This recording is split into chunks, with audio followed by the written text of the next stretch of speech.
Hi everybody, TJ Mac Vintage Cards, and today I'm doing another video on why I like collecting vintage cards. And in today's video, it's all about the logos. I love the logos of the old vintage cards. Fortunately, a lot of these issues during the vintage period don't use the logos enough, at least on the cards themselves.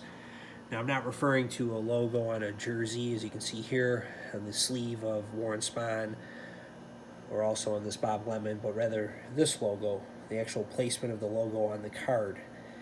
I believe the first mainstream issue to use a logo on the card itself is the 52 Topps. There's not a lot of research out there on it, so I just kind of did a lot of my own research. I'm not talking regional issues or anything like that. I'm talking about a mainstream, nationwide distributed product, and it would be, I believe, 52 Topps for baseball anyway. And you got this nice Cleveland Indians logo on the Bob Lemon. They also used them in 53 Topps, which I don't have an example of. Again, I'm highlighting cards that I appreciate and enjoy from my collection, and just trying to tell some history and some of the things I appreciate about collecting cards from this era, and you know, the things that resonate with me. I just haven't really bought any 53 Topps baseball. I don't have any particular reason, just haven't focused on that set much. But on this 54, you can see this Warren Spahn, the Indian with a beautiful headdress on it. And as stated before, you can see it on his patch as well. Just a nice looking Spahn there. And then in 55 Topps, I predominantly collect 56 to 89, so I do have some cards from the early 50s. More Bowman than Topps though. But here's a 55 Topps Dodgers card. I showed this one recently, but you can see the Dodgers logo there with the red lettering first base for the position. Brooklyn Dodgers matches the logo very nicely. And then in 56 and 57, Topps did not use logos, but they did in 58. And you got a nice yellow backdrop on this Bob Clemente with this really cool, and it's got pretty intricate details on it for a card from this period. And this pirate here with the red hat. Just a really nice, nice logo image of the Pirates from that time. Then in 59, they used the logos again. And you can see an example here on this Washington Senators card, Harmon Killebrew. Got the W for Senators in front of the Capitol Dome. And then also, another example from 59 is this Nellie Fox. He was the MVP in 1959. For those go-go White Sox teams. There's the sock there with the wing coming out of it. And as you can see, the logos would change over time for some teams. Like here's the 57 Topps, or 87 Topps, I'm sorry, with the logo for the White Sox at that time. So you can see the difference here between the two. And then in 1960, Topps used the logos again in this Mickey Mantle. Really a set I like very much, a Mantle card that I like a lot. It's a nice example of one, a little off-center, but it's just a beautiful, as far as the corners, registration. I really like this card a lot. It's just a nice full-body image here, and then you got the portrait in the middle of Mantle with this really cool Yankees logo with the red, white, and blue top hat with the bat coming out of it. And I like here, sometimes it has different colors on it for the Yankees and then the bat, but this one's here is in the black, and it just goes really well with the lettering. Great looking logo, and would have been something to pull that out of a pack back in the day if you're a Yankees fan. And then they didn't use the logos from 61 to 64, but they did use them again in 65. And you got this Harmon Killebrew. And the Twins started from the Washington Senators. You can see a very primitive looking Twins sign. You can see, you know, printing was probably certainly not the quality that it became in the 80s and later, as shown here on this 87 Topps. There's the updated Twins logo there. Get a little bit closer. Just a very nice, clean image there. This one's not quite as sharp looking. But that's what they did in the 65 Topps set. They'd have the flag across on the bottom with the team name, and then they'd put the logo there. You're going to see these two side by side. And now what's interesting is Topps never used a team logo on their card, other than if it was shown on the uniform, for their regular cards all the way up to 1987. Now you might see one on a team card or something like that. I didn't look at all those, but on a regular base issue of all the cards in the set, they did not include logos until 1987, which I find very interesting because they had the rights to the logos because they were putting them on the uniforms. And I think, you know, I like the logos a lot. I thought they could have used the logos on some of the cards. I was saying to TND Sports Cards, David, that it would have been cool in 79 Topps, for example, if they would have put the logo where the Topps ball is. Even 81 Topps, if they would have put the logos on the hats in the corner, I thought that would have looked really cool too. So I think there were some missed opportunities. Not that they're bad sets. I like all those sets, but I just thought they could have used the logos more prominently in that era.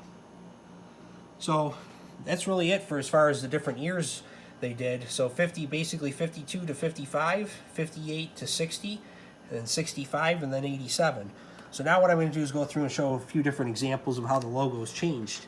So you have this Cubs logo from 1960, and this Ernie Banks, and then in 87, you have the logo we're probably more accustomed to nowadays on this Dennis Eckersley. And then here you got a Stan Musial from 61, or 60, I'm sorry, with the two Cardinals on the bat. And then here it is in 87. And I'm only covering the era that I collect, which is up to 1989. They had logos, I'm sure, in later cards, but my wheelhouse is basically the 30s to the 1989 is what I collect. And you got Robin Roberts here, the Phillies, 1960, and then in 1987, that's the Phillies logo at that time on this Mike Schmidt. And then over here you got Brooks Robinson, and you got the ball with the Oriole on top of the ball, and that was used in the 50s designs for the Orioles as well that used the logos. And then over here you have the swinging Oriole on the 87 Topps. And then here, this was an earlier change. You had the Indian here with the headdress on this 55 Topps. And they did this sooner, but I'm just showing an example for 65 where they showed the Brave head with the feather in the back. And you can see also on Hank Aaron's sleeve. There's a Hank Aaron example. And then with Ted Williams in 58 Topps, they had a swinging Red Sox. And then by 1987 Topps, they went to the pair of Red Sox with the Boston Red Sox name encircled. So you got two legends of the Red Sox there, in Clemens and Ted Williams. So now I'm going to move on to football and just show how the logos changed there. I'm going to have to do hockey another time just because I don't want the video to go too long, but I want to make this long enough so you can get an appreciation for the use of the logos. If it's too long, just fast forward through it and look at the cards, I guess, if that's what you want to do. So here's the 51 Bowman. 51 Bowman baseball never used the logos, but the football set did. And it's interesting to me how prominently they displayed it on the 51 Bowman football. There's Brownie the Elf, which was the logo for the Cleveland Browns up to 1969. And you can see it prominently displayed there. Then you have the Detroit Lions logo there in the 52 Bowman. They used it again. You have a lion with a player on top running.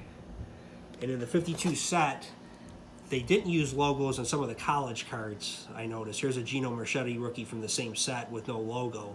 But the Baylor Bears, for example, they have a logo on their college players. But this is University of San Francisco. There is no logo. So you can see them side by side from the 52 Bowman set. Because they had college and pro players in that set. So some of the rookies like Ollie Matson, Marchetti, Yale Larry, Billy Houghton, they're on college uniforms with their college on the card. And there's a Joe Perry from 54 Bowman. 53 Bowman did not use a logo. You can see there the cowboy shooting. Probably wouldn't pass too well today with today's culture. And then you have the 55 Bowman Chicago Cardinals. This beautiful Ollie Matson here. Two great running backs from that era.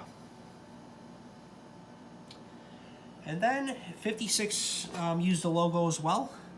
Here's a Bill George, middle linebacker, Hall of Famer and guard with the Bears. There's the Bears logo from 56. And then 57, 58, they didn't use a logo, but in 59 they did. And I don't think they did a really good job with the logos in the 59 set. They're kind of small, a little distracting, I think, on the card. I like the set overall, though. I like the color use. I'm just not crazy about how they place the logos on the cards. And this is an example of Hall of Fame tackle Art Donovan. And then 60 Flair, 61 Tops, 60 Flair, 60 Tops, and 61 Tops did not use logos, but 61 Flair did. And here's the Dallas Cowboys. And it's Don Meredith. And then 62 Flair used it from when they just did the AFL issues. I don't have an example right now, but here's a 63 Flair, George Blanda for the AFL's Houston Oilers. You can see that example right there. Nice clean image of Blanda. I like the background on that card. And then no logos were used again. Topps didn't use it in any of their AFL issues from 64 to 67.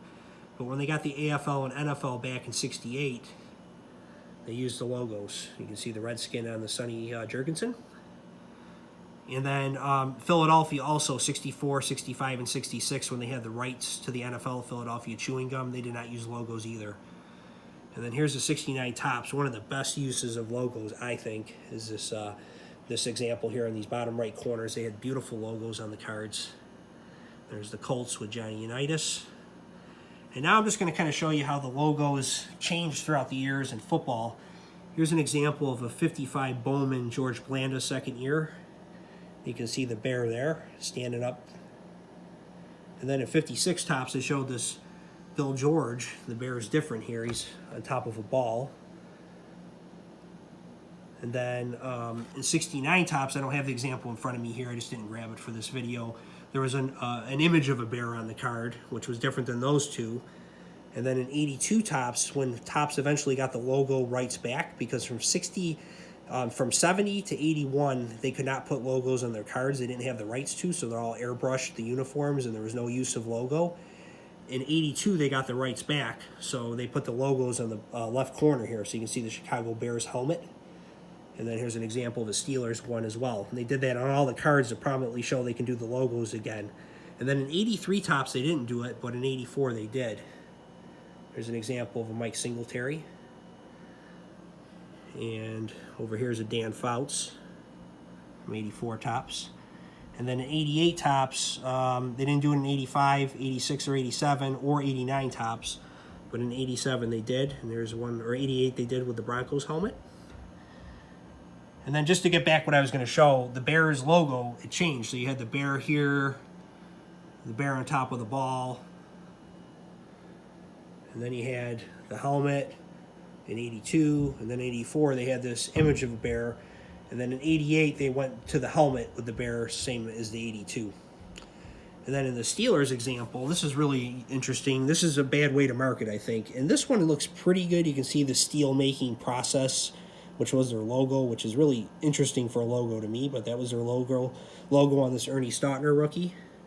And then here it's 54 Bowman, and you can really barely make it out because the logo's smaller on the card. But it is the same logo. It's actually the same pose as Stautner. It's just from his thighs up on his rookie, and then in the 54, it's obviously a full body shot. And then in 59 Topps, the Steelers logo looks like this. A little easier to see. Now you got like a steel making factory.